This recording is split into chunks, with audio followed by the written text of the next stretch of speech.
Bienvenidos al estudio que estamos realizando acerca del texto del libro Un Curso de Milagros. Hoy nos corresponde trabajar sobre el capítulo 2 y el subtítulo número 5. Sin embargo, como siempre, recordaremos un poco nuestro encuentro anterior. Estuvimos viendo acerca de la curación y la liberación del miedo. Nos decía que la curación es el resultado de haber aceptado el milagro que es el medio y a su vez haber aceptado el principio de la expiación.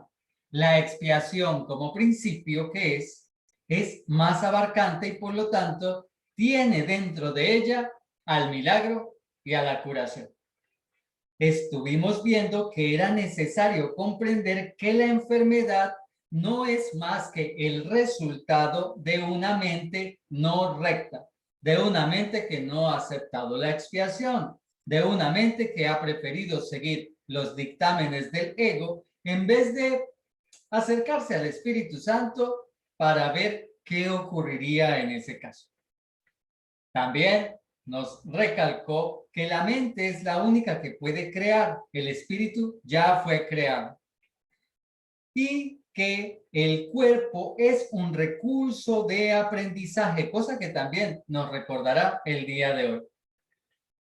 Pero a pesar de ser un recurso de aprendizaje, y hablándonos de la negación inútil, nos decía, es inútil hacer ese ejercicio de negar la existencia del cuerpo, porque para ti es demasiado real y evidente que el cuerpo se mueve y es el vehículo que tú utilizas, así que no te empeñes en utilizar una negación tan absurda como decir, el cuerpo no es real, el cuerpo no es real, esto no es cierto. Esa es una negación inútil. Cuando la utilizas, estás negando el verdadero poder de tu mente, que de hecho es el que está proyectando el cuerpo. Genial. Luego nos decía acerca de los remedios, cómo pueden utilizarse como elementos que estarían dándole verdad al sistema del ego en vez de aceptar los milagros para la curación. Sin embargo, nos decía que eso no significaba que los remedios no se pudiesen utilizar, que de hecho era mejor utilizarlos si de alguna manera sentíamos miedo. También eso lo recordaremos hoy desde otra perspectiva aún más profunda.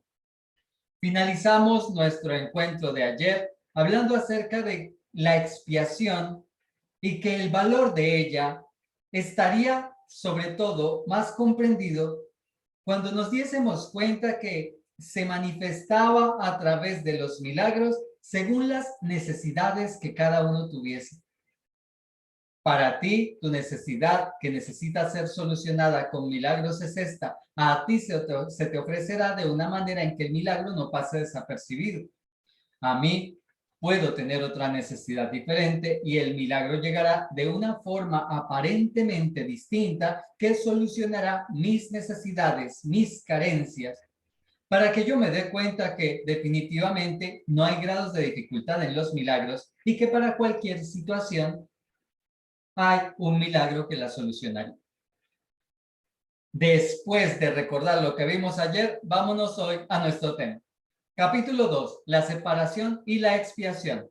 Subtítulo 5, la función del obrador de milagros. Y de una vez paso a compartir las imágenes de nuestro PowerPoint para ver si nos ayudan a hacer más fácil la comprensión de nuestra lectura. Comenzamos. 1. Antes de que los obradores de milagros estén listos para emprender su función en este mundo, es esencial que comprendan cabalmente el miedo que se le tiene a la liberación. A la liberación se le tiene miedo. Los obradores de milagros, estos que están trabajando con su mente, tienen que comprender antes de poder realizar su función que le tenemos miedo a ser libres. Porque nos hemos acostumbrado a estar encadenados de nuestro pasado, a sentir miedo de nuestro futuro, así que la libertad será algo a lo que le tendremos temor. ¿Cómo es posible eso? Entonces nos va a decir ahora que esto viene de una secuencia de errores y son los siguientes. De lo contrario, si no se comprende esto, podrían fomentar inadvertidamente la creencia de que la liberación significa aprisionamiento, creencia que de por sí ya es muy prevaleciente. Así que se le tiene miedo a la liberación porque se considera que la liberación es ser prisioneros. Imagínate la incongruencia de la idea. Pero vas a darte cuenta cómo es una idea que verdaderamente tenemos en nuestras mentes. Esta percepción errónea de que la liberación es aprisionamiento procede a su vez de la creencia de que el daño se limita al cuerpo, es decir, que el cuerpo puede ser dañado de alguna manera. Y a su vez, esta idea viene de otra. Ello se debe al miedo subyacente de que la mente puede hacerse daño a sí misma. Esta es la secuencia de ideas que nos lleva a sentir miedo de ser libres. Por un lado, creemos que hablar de libertad espiritual, hablar de una mente totalmente libre, es enfrentarnos a algo que nos va a sacar de nuestra zona de confort. Por eso es que sentimos miedo. Esa libertad que nos propone el aferrarnos ahora a una idea que nos dice que somos los que decidimos, los que tomamos la responsabilidad de nuestras vidas, inmediatamente me hace sentir miedo, porque me he acostumbrado a colocar la responsabilidad de mi felicidad en lo de afuera, en los demás. Así que sentir este peso de responsabilidad es lo que me hará sentir, en vez de libre, aprisionado, según la propuesta del ego. A su vez, eso me hace sentir y pensar que mi cuerpo, que lo que creo ser, de alguna manera va a ser dañado. Y además, otra idea que hay ahí subyacente, hay por debajo de todo eso, es el hecho de que si mi cuerpo puede ser dañado y yo me estoy enfrentando a una idea de que mi mente es la que le da realidad a mi mundo, entonces, ¿qué tal que yo me haga daño con mis propios pensamientos? ¿Se comprende? Pero ¿qué me dice de esto? Dice lo siguiente. Ninguno de esos errores es significativo, ya que las creaciones falsas de la mente en realidad no existen. Debo comprender que todo esto no son más que creaciones falsas, ideas totalmente erradas. Como creaciones falsas no son reales, no existen. No es cierto que el miedo a la liberación deba estar en mi mente, porque la liberación es liberación, no aprisionamiento. No es cierto que mi cuerpo vaya a recibir algún daño al tener este conocimiento. Al contrario, la idea es que se sane. Y tampoco es cierto que yo me pueda dañar mi propia mente sabiendo que ahora soy yo el responsable de ella, porque eso lo que me haría hacer es tener pensamientos más responsables. ¿Se comprende? Y continuamos.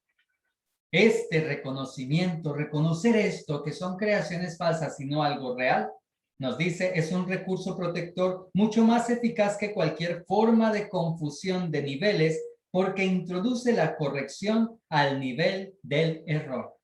La corrección debe darse entonces en la mente, no en lo físico. No te olvides de ello. Es esencial recordar que solo la mente puede crear y que la corrección solo puede tener lugar en el nivel del pensamiento. Si yo tengo en cuenta estos dos elementos, entonces podemos completar aún más esas dos frases. Mira lo que seguiría. Para ampliar algo que ya se mencionó anteriormente, el espíritu ya es perfecto y por lo tanto no requiere corrección. El cuerpo no existe, excepto como un recurso de aprendizaje al servicio de la mente. Este recurso de aprendizaje de por sí no comete errores porque no puede crear. Es obvio, pues, que inducir a la mente a que renuncie a sus creaciones falsas es la única aplicación de la capacidad creativa que realmente tiene sentido. Así que completemos las frases con lo que acabamos de ver. Solo la mente puede crear, por lo tanto, el cuerpo no. Es la mente el verdadero elemento creativo, no el cuerpo. Si la corrección, por otro lado, se da en el pensamiento, entonces hay que renunciar a las creaciones falsas. Por lo tanto, necesitas el trabajo mental que un curso de milagros te ofrece para que te des cuenta de la responsabilidad y el poder que puedes asumir en tu mente. Es decir, el poder que puedes asumir sobre tu vida. Sigamos con la segunda diapositiva, segundo párrafo. La magia es el uso insensato o mal creativo de la mente. Esta es la definición de magia, el uso no creativo de la mente. Los medicamentos físicos son una forma de hechizo, pero si tienes miedo de usar la mente para curar, no debes intentar hacerlo.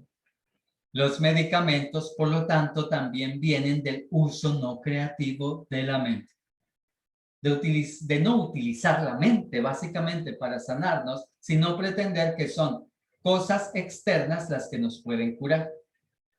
Pero llegó esta sentencia tal como la escuchaste. Si tienes miedo de usar la mente para curar, entonces no lo hagas. Está llegando un curso de milagros. Se te va a proponer cómo sanar. Pero si tienes miedo de sanar, no lo hagas. ¿Por qué? Porque resulta que aquí nos sigue diciendo lo siguiente. El hecho mismo de que tengas miedo hace que tu mente sea vulnerable a crear falsamente. Es probable, por lo tanto, que no entiendas correctamente cualquier curación que pudiera producirse y puesto que el egocentrismo va normalmente acompañado de miedo, tal vez no puedas aceptar la verdadera fuente de la curación. En tal caso, es menos arriesgado depender temporalmente de artificios curativos físicos, ya que no puedes percibirlos erróneamente como tus propias creaciones. Es decir, no intentes curar si tienes miedo de usar la mente, porque el miedo no te dejará entender la curación. Así que, si es así, pues sigue con tus medicamentos. Si te sientes vulnerable, no trates de obrar milagros. Si tienes miedo, no lo podrás hacer. Así finaliza este párrafo. Mientras tu sensación de vulnerabilidad persista, no debes intentar obrar milagros. Si lo permitieras, te darías cuenta de que es posible. Pero por supuesto, apenas estás comenzando con un curso de milagros, así que necesitas desarrollar la confianza, la fe que se necesita para esto. No te preocupes, hacia allá te llevará el curso. Pasemos por ahora al párrafo número 3. He dicho ya que los milagros son expresiones de una orientación milagrosa, eso ya lo vimos. Y una orientación milagrosa no es otra cosa que una mentalidad recta. Los que poseen una mentalidad recta no exaltan ni menosprecian la mente del que obra milagros ni la del que los recibe. Veamos un poco los dibujitos. Los milagros vienen de una mentalidad recta. Y una mentalidad recta es lo mismo que decir una orientación milagrosa. De allí proceden los milagros. Ahora bien, hay quien obra milagros. Hay quien es el receptor de los milagros. Pero es muy importante tener en cuenta que el hecho de que alguien sea un obrador de milagros no lo pone por encima de su hermano, no lo hace especial. Por eso nos dice que la mente del obrador de milagros no debe exaltarse, así como no puede minimizarse, no puede menospreciarse la mente de aquel que está necesitado del milagro. El obrador de milagros tiene una maravillosa obra en sus manos, el poder dar de lo que tiene al otro. Por eso no puede exaltarse a sí mismo creyendo que es mejor que su hermano porque tiene algo que su hermano necesita. Al contrario, debe llevársele a ver las cosas con humildad, a ver al otro amorosamente. Entonces continúa nuestro texto diciendo: en cuanto que medio de corrección, sin embargo, el milagro no tiene que esperar a que el que los ha de recibir goce de una mentalidad recta. De hecho, su propósito es restituirle su mente recta. Es esencial, no obstante, que el obrador de milagros esté en su mente recta, aunque sea brevemente, o de lo contrario será incapaz de restablecer la mente recta en otros. ¿Qué nos está diciendo? ¿Debe estar en su mente recta el obrador de milagros a la vez que el receptor del milagro? El obrador de milagros sí debe estar en su mente recta. El receptor no tiene que estar en su mente recta. ¿Por qué? Porque el propósito del milagro será restablecer la mente recta de aquel que no la tiene, pero se necesita la mentalidad recta de aquel que ha de ofrecer el milagro. Se necesita la conexión con la fuente de aquel que va a ser el obrador de milagros. Párrafo número 4. El sanador que confía en su propio estado de preparación pone en peligro su entendimiento. Estás perfectamente a salvo siempre que no te preocupes en absoluto por tu estado de preparación, pero mantengas firme confianza en el mío. Ya estamos viendo que el miedo puede presentarse de diferentes formas en el camino de los milagros. Uno de los miedos puede ser: pero yo no soy capaz, no tengo la suficiente preparación. Este párrafo te dice: el mismo Cristo confía en mí. No tienes que confiar en tu preparación. Necesitas es confiar en Cristo. Necesitas que confiar es en el ser que está allí precisamente para ofrecerte la posibilidad de obrar milagros y de mantenerte en tu mente recta. Continúa. Si tus inclinaciones a obrar milagros no están funcionando debidamente, es siempre porque el miedo se ha infiltrado en tu mente recta y la ha invertido. Así que, obrador de milagros, cuando llegue la oportunidad de hacerlo, cuando tengas la suficiente preparación y te des cuenta de que no estás obrando milagros, date cuenta también de que lo que pasa es que tienes miedo. Si tienes miedo, debe ser porque no estás en tu mente recta. No estás en la conexión con el Cristo en quien necesitas confiar. Y entonces debe ser que no has aceptado la expiación. No estás haciendo la tarea de perdonar y reconciliarte. Seguimos aquí. Mira, toda forma de mentalidad no recta es el resultado de negarte a aceptar la expiación para ti mismo. Si la aceptases, estarías en una posición desde la que podrías reconocer que los que tienen necesidad de curación son simplemente aquellos que aún no se han dado cuenta de que la mentalidad recta es en sí la curación. Así que deja el miedo. Necesitas dejarlo, pero para dejarlo necesitas ponerte en contacto con el Cristo, con tu verdadero ser, con Dios, con el Espíritu Santo. Si tienes miedo, no estás en la mente recta, y si no estás en la mente recta es porque hay alguna culpabilidad que aún mantienes. Por lo tanto, necesitas reconocer una cosa muy simple: que estás enfermo, que los enfermos necesitan curación, que tú necesitas entonces una mentalidad recta, que es lo que te llevará a sanar tu mente. Y que todo enfermo, no solo tú, sino que cualquier enfermo necesita la curación y por lo tanto necesita estar en su mente recta. Párrafo número 5. La única responsabilidad del obrador de milagros es aceptar la expiación para sí mismo. ¿Cómo se titula nuestro encuentro de hoy? La función del obrador de milagros. Así que, ¿cuál es la función del obrador de milagros? Esto es lo que debe quedar más claro el día de hoy. La función del obrador de milagros es aceptar la expiación para sí mismo, que todos sus errores se corrijan. Y sigue diciendo: Eso significa que reconoces que la mente es el único nivel creativo y que la expiación puede sanar sus errores.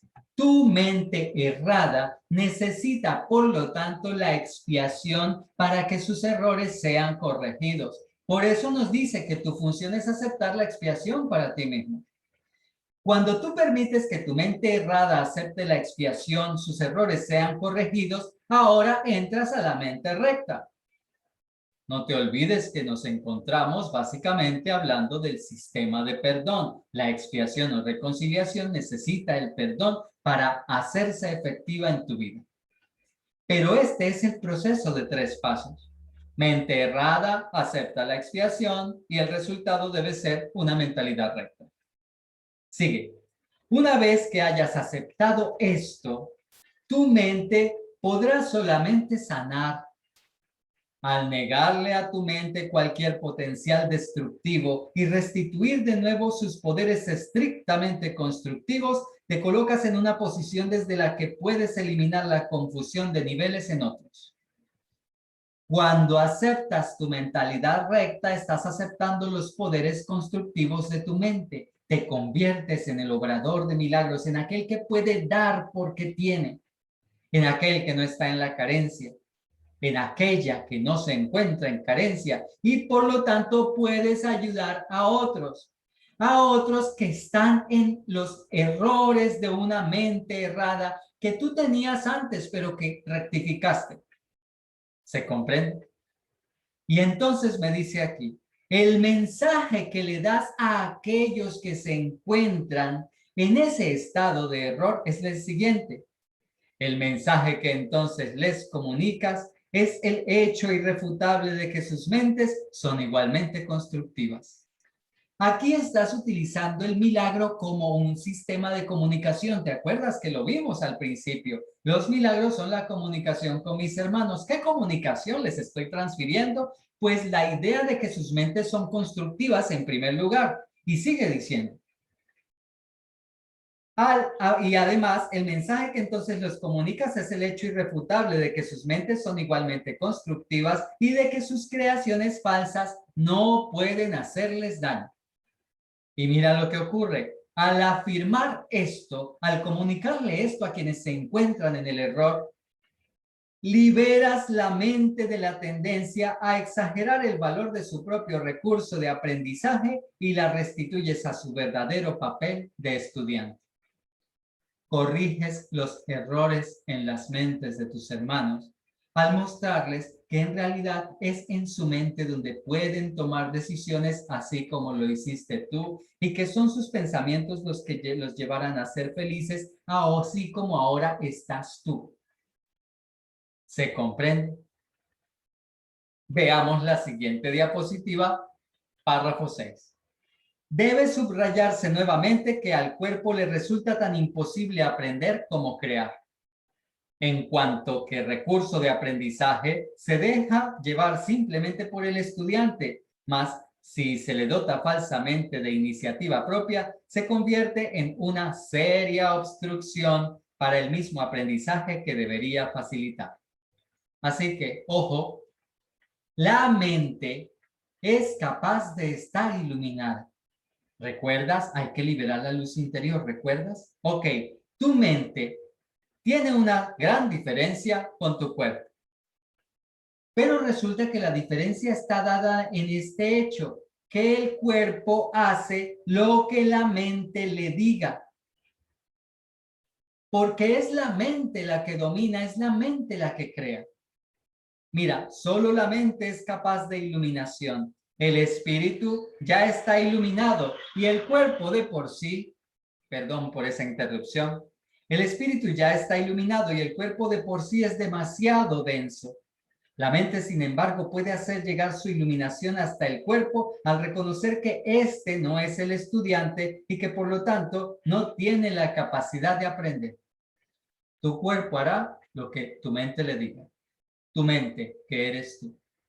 Con esto recordarás que tu mente es el verdadero estudiante, que tu cuerpo es nada más que un recurso de aprendizaje. Necesitas entonces despertar tu parte espiritual para comprender esto. Sigue. Es muy fácil, no obstante, poner al cuerpo en armonía con la mente una vez que ésta ha aprendido a mirar más allá de él, hacia la luz. El verdadero aprendizaje, párrafo 7, que verdaderamente corrige, comienza siempre con el despertar del espíritu y con el rechazo de la fe en la visión física. Empiezas a resaltar tu espiritualidad. Tu visión espiritual, empiezas a despertar al espíritu en ti.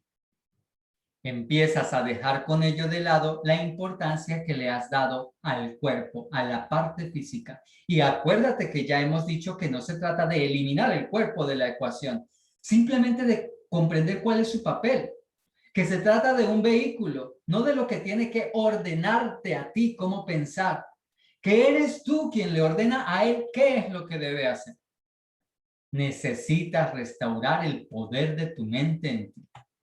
Así que continúa diciéndonos nuestro párrafo 7. Esta situación de cambiar y despertar el espíritu, iluminar tu mente, dejar de darle tanta importancia al cuerpo, esto frecuentemente entraña temor, ya que tienes miedo de lo que tu visión espiritual te mostraría. Anteriormente dije que el Espíritu Santo no puede ver errores y que solo puede mirar más allá de ellos hacia la defensa de la expiación. No cabe duda de que esto puede producir incomodidad, mas la incomodidad no es el resultado final de la percepción. ¿Qué es lo que está pasando? Cuando nos encontramos ante esta posibilidad de despertar nuestro ser espiritual, es donde necesitamos recordar que tenemos la ayuda del Espíritu Santo, porque el miedo se presentará de diferentes maneras, precisamente para que no despertemos esa parte tan importante y única en nosotros. ¿Qué es lo que se encargará de hacer el Espíritu Santo? El Espíritu Santo tiene una labor para ayudarnos cuando el miedo se presente, que es la siguiente.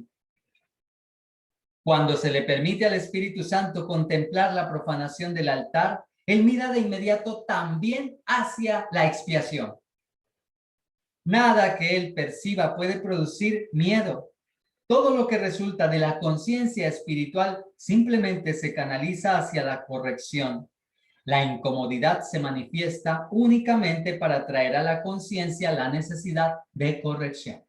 Así que el Espíritu Santo es el ayudante más importante que tenemos para despertar nuestra conciencia espiritual, para ir a la mente recta, para la aceptación de la expiación. Él es el ayudante en el proceso, porque el ego siempre te traerá el miedo que es absolutamente fútil, pero que aún así parece tan terrible para nosotros porque sentimos que con eso estamos arrojando de nosotros una parte importante de nuestra vida y al contrario, estamos abriendo nuestra mente y nuestros brazos a la parte más importante de nuestra vida. Así que el Espíritu Santo, para ayudarnos en el proceso, se dirigirá hacia la expiación. ¿Y qué hace la expiación? Acuérdate. Anula el miedo. ¿Por qué? Porque trae la corrección a nuestra mente. Viene a corregir nuestra mente, viene a dejarla totalmente en función del amor, de la paz, de la tranquilidad. ¿Se comprende? Párrafo número 8. El miedo a la curación surge en última instancia de no estar uno completamente dispuesto a aceptar que la curación es necesaria. Mira esto tan loco. Resulta que le tenemos miedo a la curación. Puede surgir en nosotros la pregunta, ¿será necesario que yo me cure? En realidad, al fin y al cabo, uno puede seguir enfermo viviendo mucho tiempo en este mundo. Al fin y al cabo, ¿qué más da? Si estoy enfermo o si tengo un problema, no soy el único en el mundo que lo tiene. ¿Es necesaria la curación? Sigamos adelante. Lo que el ojo físico ve no es correctivo ni tampoco es posible corregir el error mediante ningún medio físicamente visible. Nos encontramos con un problema cuando estamos ante este predicamento de si la curación es necesaria o no, siendo que estamos enfermos. ante el predicamento de si nuestros problemas necesitan realmente solucionarse, si los tenemos. Y es que cuando estamos en ese predicamento es porque estamos en la mente errada. Y mira lo que pasa. ¿Qué es lo que ocurre con la mente errada? Que con la mente errada nosotros solamente vemos errores, problemas, dificultades y necesidades. ¿Te acuerdas? Vemos la pirámide de Maslow y vemos a los demás cometiendo errores. El violador, el político ladrón, la otra, el fulano, y empezamos a colocarle etiquetas a los demás. ¿Qué ocurre cuando son nuestros ojos físicos los que están viendo errores porque nuestra mente está errada? Mientras creas en lo que tu visión física te muestra, tus intentos de corregir procederán de un falso asesoramiento. La verdadera visión queda nublada porque te resulta intolerable ver tu propio altar profanado.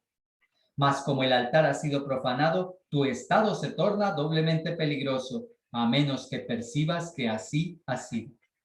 El problema de esta situación es que tú ves solamente errores, problemas y dificultades y los ves afuera de ti. Como no has trabajado sobre tu mente, tú crees que el mundo está en tu contra, que tienes que competir, que alguien te quiere robar lo que ya conseguiste con tanto esfuerzo. Cuando ves los problemas afuera, la única situación lógica desde una mente errada es, pues entonces yo tengo que corregir los problemas en el exterior. Pero eso es un error. Si estoy comprendiendo lo que he aprendido hasta ahora en el curso de milagros, yo estoy viendo problemas porque yo estoy proyectando los problemas.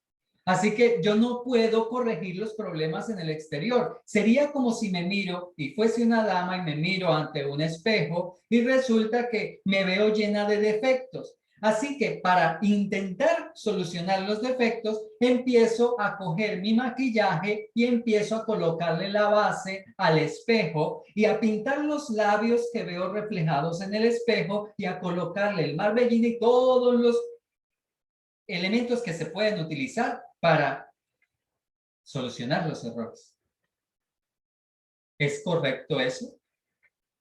¿Cómo voy a maquillar yo el espejo? De por sí ya es una estupidez, pero esa es la estupidez que cometemos siempre que intentamos corregir los errores en el exterior, cuando en realidad los errores del exterior no son otra cosa que el reflejo de lo que yo soy por dentro. Ahora sí se entiende. Y continúa diciendo, curar es una habilidad que se desarrolló después de la separación, antes de la cual era innecesario. Es temporal, al igual que todos los aspectos de la creencia en el tiempo y en el espacio. Mientras el tiempo continúe, no obstante, la curación seguirá siendo necesaria como medio de protección. Así que necesitamos volver nuevamente a recalcar que es imprescindible restituir la visión espiritual, esa que me ayude a comprender que los problemas del exterior son internos. Necesito la curación en mi vida. Necesito la curación en mi mente. Para eso se requiere la visión espiritual. Pero ¿cuál es el problema que yo tengo con respecto a la visión espiritual? Que la tengo totalmente bloqueada. ¿Con qué? Con los errores de mi mente. Con el miedo a los milagros. Pero espérate un momento. Este es un curso de milagros, así que hay una solución para esa visión espiritual bloqueada. ¿Sabes cuál es? La respuesta correcta a la pregunta inicial con la que comenzó esta diapositiva. Sí, la curación es necesaria. Necesitas la curación en tu vida para ser feliz. No lo dudes más. La curación es necesaria, pero se aplica ahora. Acuérdate, mira, es temporal, al igual que todos los aspectos de la creencia en el tiempo y en el espacio. Mientras este tiempo continúa, mientras estés aquí, la curación será necesaria, tu curación y la de los demás. Necesitas ayudar a otros, no solo a ti mismo o a ti misma. Esto se debe a que la curación se basa en la caridad. Y la caridad es una forma de percibir la perfección en otro, aun cuando no puedas percibirla en ti mismo.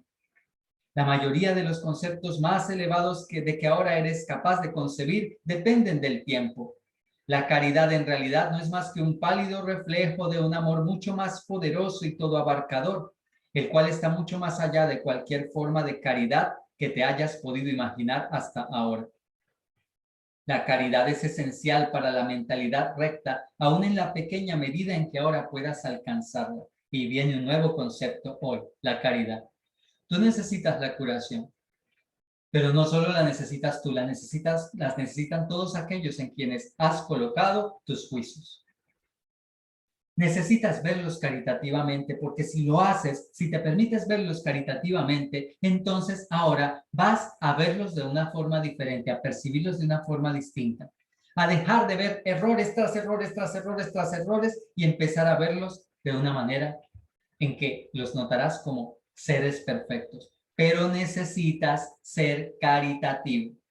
Pero espérate, ese tipo de visión parece ser muy difícil. Bueno, dependerá de tu propio proceso y de qué tan rápido quieras aceptar ver a los demás sin juicios, sin críticas, sin estarlos condenando. Por eso nos decía aquí, se da en el tiempo. Es posible que se dé mucho más lento de lo que debería darse, pero solo porque son tus decisiones, ¿te acuerdas? Son decisiones que tú tomas en la medida que decides tomarlas. Pero es necesario que veas a los demás con caridad. Así tu caridad, si lo hablamos en medida, como dice aquí, así sea en una pequeña medida, pues esa poca medida, utilízala para ver a los demás caritativamente. Pero, ¿qué es esto de la caridad para comprenderlo mejor? El párrafo 10 nos lo dice. La caridad es una manera de ver a otro como si ya hubiese llegado mucho más allá de lo que en realidad ha logrado en el tiempo hasta ahora. Qué hermosa definición. Caridad. Ver a otro en este momento como si ya estuviera mucho más allá de lo que en realidad está. Uy, ¿cómo así? Vamos a ver.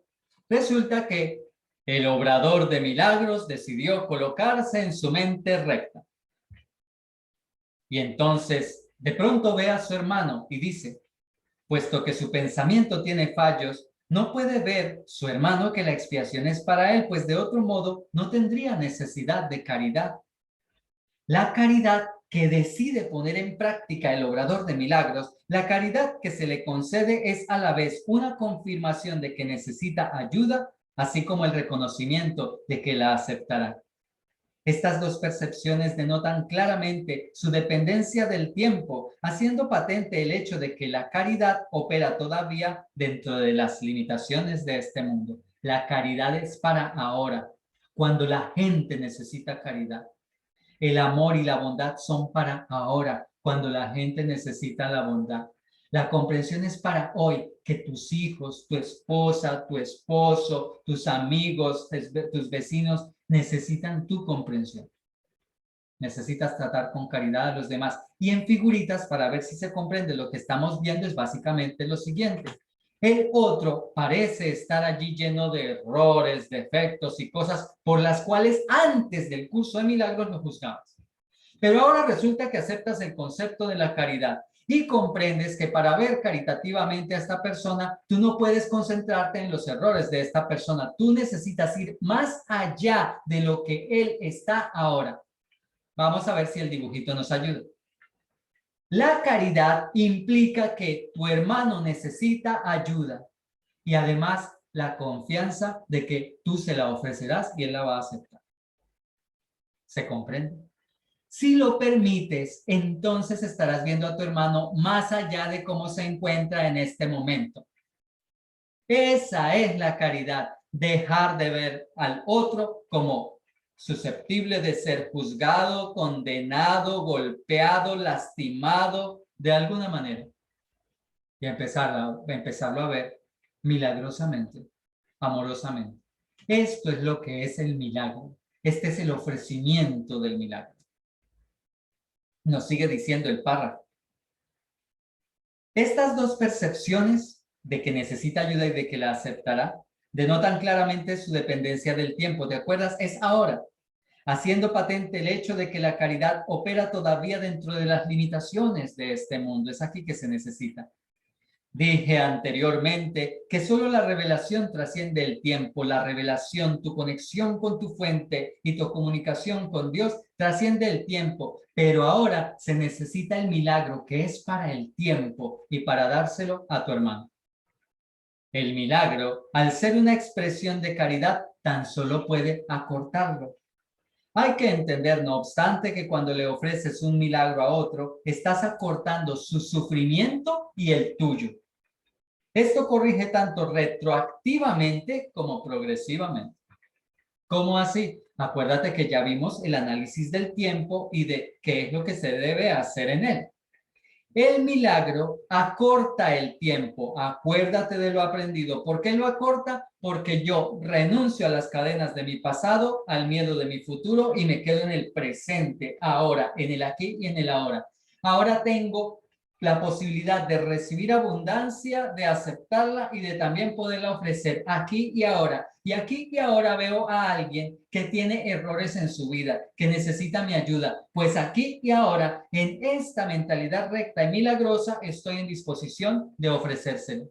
Pero no como a un pobrecito, no, como a mi hermano, como a un ser amoroso y maravilloso que necesita la ayuda que yo también necesito. Y voy a extendérsela, así que paso por encima de sus errores, de ningún juicio que haga contra él y decido ofrecerle mi caridad, el milagro, ahora viéndolo como alguien digno de recibir. Maravilloso. Tal vez, aún porque estamos empezando con el curso, sea difícil llegar a la comprensión de qué significa eso de pasar por encima de los errores. Eso en realidad es el perdón y ya lo verás más profundamente. Pero tal vez la frase que dijo una mujer de la que seguramente has escuchado hablar alguna vez, te ayude a comprender qué es esto de mirar al otro con caridad, más allá de lo que parece estar en este momento. Y es lo siguiente.